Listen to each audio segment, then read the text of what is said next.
ಯೋಜನೆ ಜಾರಿಗೆ ಬರಲೇಬೇಕು. ಒಳಚರಂಡಿಗಾಗಿ ಹೋರಾಟ, ಕುಡಿಯೋ ನೀರು, ಸಮರ್ಪಕವಾದ ರಸ್ತೆ, ಒಳಚರಂಡಿ ಯೋಜನೆ, ಗಟರ್ ದುರಸ್ತಿ, ನಮ್ಮ ಬೇಡಿಕೆಗಳು ಎಲ್ಲಿಯವರೆಗೆ ಹೋರಾಟ ಇದಕ್ಕಾಗಿ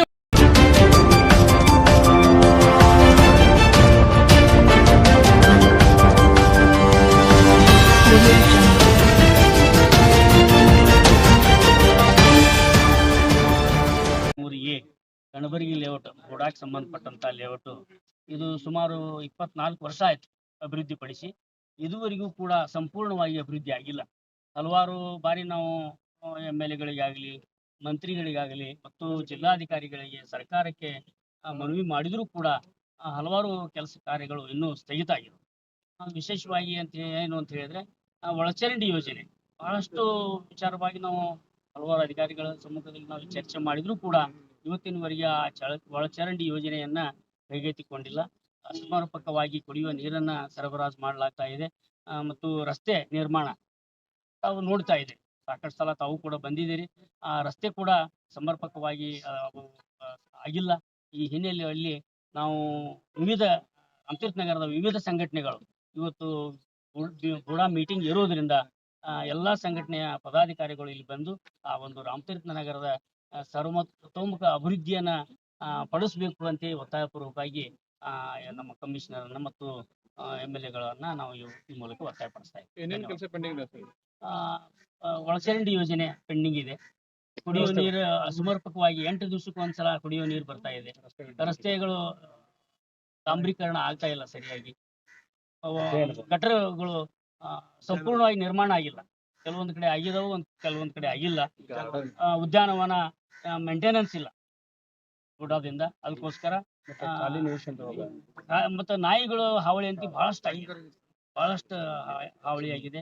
ಈ ಎಲ್ಲ ಸಮಸ್ಯೆಗಳಿಗೆ ಗುಡಾ ಅಧಿಕಾರಿಗಳು ಮತ್ತು ಕಾರ್ಪೊರೇಷನ್ ಸ್ಪಂದಿಸಬೇಕು ಅಂತ ಹೇಳಿ ಈ ಸಂದರ್ಭದಲ್ಲಿ ನಾವು ನನ್ನ ಹೆಸರು CS ಪಿಡ್ನಾಳ್ ಅಂತೇಳಿ, ಅಧ್ಯಕ್ಷರು ಗಣೇಶ್ ರಾಮತೀರ್ಥ. 27 ವರ್ಷಗಳ ಕಾಲ ಅಭಿವೃದ್ಧಿ ಆಗಿಲ್ಲ. 19ರಾಗ ಏನು ಒಂದು ಬೇಡಿಕೆ ಏನು ಇಟ್ಟಿದ್ರು ಮಹಾನಗರದವ್ರ ಜಾಯಿಂಟ್ ಇನ್ಸ್ಪೆಕ್ಷನ್ ಆಗಿತ್ತು. ಆ ಪ್ರಕಾರ ಕೆಲವೊಂದಿಷ್ಟು ಜಾಯಿಂಟ್ ಇನ್ಸ್ಪೆಕ್ಷನ್ ದಲ್ಲಿ ಏನು ಮೆನ್ಷನ್ ಮಾಡಿದ್ರು ಆ ವರ್ಕ್ಗಳನ್ನ 21 ಟೆಂಡರ್ದಲ್ಲಿ ತಗೊಂಡಾದ್ಮೇಲೆ 70 ಕೋಟಿ ರೂಪಾಯಿ ಅನುದಾನದಲ್ಲಿ ರಸ್ತೆ ಮತ್ತು ಗಟರ್ಗಳು ಅಭಿವೃದ್ಧಿ ಆಗಿದೆ. ಅದರ ನಂತರ ಇನ್ನೂ ಒಂದು 20% ಉಳಿದದ. ಏನು ಉದ್ಯಾನವನ ಇರ್ಬೋದು, ರಸ್ತೆ ಇರ್ಬೋದು, ಗಟರ್ ಇರ್ಬೋದು. ಮೇಜರ್ ಅದ್ರಾಗ 2 ಅಂದ್ರೆ ಅಂಡರ್ಗ್ರೌಂಡ್ ಡ್ರೈನೇಜು, ಅಂಡರ್ಗ್ರೌಂಡ್ ಕರೆಂಟದಂತೂ ಕೈ ಹಚ್ಚಿಲ್ಲ ಇಲ್ಲಿವರೆಗೆ. ಇದನ್ನ ಬಿಟ್ಟ ಇಲ್ಲಿ ದುಡ್ಡನ್ನ ಇದು ಬುಡಾದಿಂದ ಇರ್ತಕ್ಕಂಥ ದುಡ್ಡನ್ನ ಬೇರೆ ಕಡೆ ಒಯ್ಯಬೇಡ್ರಿ, ಇದನ್ನ ಅಭಿವೃದ್ಧಿ ಮಾಡಿ ಮೊದಲು ಮಹಾನಗರಕ್ಕೆ ಸೇರಿಸ್ರಿ, ಆಮೇಲೆ ನೀವು ಏನ್ ಮಾಡ್ರಿ ಅನ್ನುವಂತ ಮನವಿಯನ್ನು ಇಟ್ಕೊಂಡು ಇವತ್ತು ನನಗೂ ಕೂಡ ಮನವಿಯನ್ನು ಕೊಟ್ಟಿದ್ದಾರೆ. ವಿವಿಧ ಸಂಘಟನೆಯವರ ಒತ್ತಾಯ ಇದೆ. ಸರಿಯಾಗಿ ನೀರಿನ ವ್ಯವಸ್ಥೆ ಅಂದ್ರೆ ಅದ್ರ ಹೋರಾಟನ ಮಾಡಬೇಕು, ಗಟರ್ ಸಲುವಾಗಿ ಹೋರಾಟ ಮಾಡಬೇಕು, ಕ್ಲೀನಿಂಗ್ ಸಲುವಾಗಿ ಹೋರಾಟ ಮಾಡಬೇಕು. ಈ ಪರಿಸ್ಥಿತಿ ನಮ್ಗೆ ಬುಡಾದಲ್ಲಿ ನಡೀತಾ ಇದೆ. ಯಾಕೆ ನಿರಾಸಕ್ತಿ ತೋರಿಸಿರಿ ಬುಡಾದವ್ರ ಇದೆಲ್ಲ ಹಿಂಗ ನಮ್ಮಲ್ಲಿ ಫಂಡ್ ಇಲ್ಲ ಅನ್ನೋದು, ನಮ್ಮಲ್ಲಿ ಪರ್ಮನೆಂಟ್ ಲೇಬರ್ ಇಲ್ಲ ಅನ್ನೋದು, ಅಥವಾ ಯಾವ್ದೋ ಒಂದು KB TC ಶಿಫ್ಟ್ ಆಗ್ಬೇಕಾದ್ರೂ ಅದನ್ನ ನಾವು ಎಸ್ಟಿಮೇಟ್ ಮಾಡಿ ಕಳಿಸ್ಬೇಕು, ನಮ್ಮಲ್ಲಿ ಅವಕಾಶ ಇಲ್ಲತ್ತಾರ. ಈ ರೀತಿ ಒಂದು ಏನಪ್ಪಾ ಅಂದ್ರ ಇದ್ರಾಗ ಎಲ್ಲಾರು ಕೂಡಿ ಹಂಚ್ಕೊಂಡು ಒಯ್ದು ಬಿಡೋದು, ಇಲ್ಲಿ ಫಂಡ್ ಇಲ್ದಂಗ್ ಮಾಡೋದು ಇದ್ರ ಉದ್ದೇಶ ಐತಿ. ಅದಕ್ಕೆ ಇವತ್ತು ಅಜೆಂಡಾದಾಗ ತಗೊಂಡ ಎಲ್ಲಾ ಉದ್ದೇಶ ಏನ್ ಕೆಟ್ಟ ಆದ್ರೂ ಪರವಾಗಿಲ್ಲ, ರಾಮತೀರ್ಥ ನಗರದ ಪರವಾಗಿ ನಾ ಹೋರಾಟ ಮಾಡ್ತೇನೆ. ಆ ವಿಷಯವಾಗಿ ಇಟ್ಕೊಂಡ್ ನಾ ಅಭಿವೃದ್ಧಿ ಮಾಡಲ್ಲ. ರಾಮತೀರ್ಥ ನಗರದಾಗ ಪ್ರಜ್ಞಾವಂತ ಜನಸಾಮಾನ್ಯರದಾರು, ಅದರ ಸಲುವಾಗಿ ಪ್ರಜ್ಞಾವಂತರದಾರ. ಬಟ್ ಅದಕ್ಕೆ ಬೇರೆ ಟೆಕ್ನಿಕಲ್ ಕಾರಣಗಳನ್ನ ಇಲ್ಲಿವರೆಗೆ ಮಾಡಿರ್ಕಿಲ್ಲ. ಆದ್ರೆ ನಮ್ಮ ಜನ ಬಹಳ ಬುದ್ಧಿವಂತರದಾರ.